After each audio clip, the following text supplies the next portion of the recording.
isipin, kailangan lang naman natin marinig. Sabihin na sa dami ng maling nangyayari, hindi ko na rin masasabing kaya ko pa bang hindi ka iwan.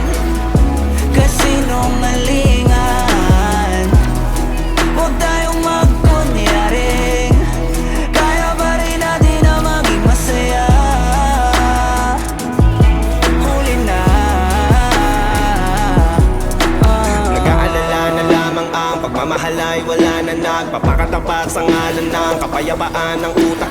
Yun na kitang hilahin palapit, sabihin mo nang tinutulak kaysa parehong malubog pa sa lusok ng mga sagutang di kaya ng usap. Kasi isang katutang na ang dahilan sa halip na mali ang hanapin yung makakabuti sa atin. Eh pwede din natin makita kung di na tayo magkikita. Kasi sa akin palagay ay wala nang pahinga makakaalis ng bigat. Makinig ka baka yung pagkakalas natin sa ating dalawa hindi naman makakasira. sa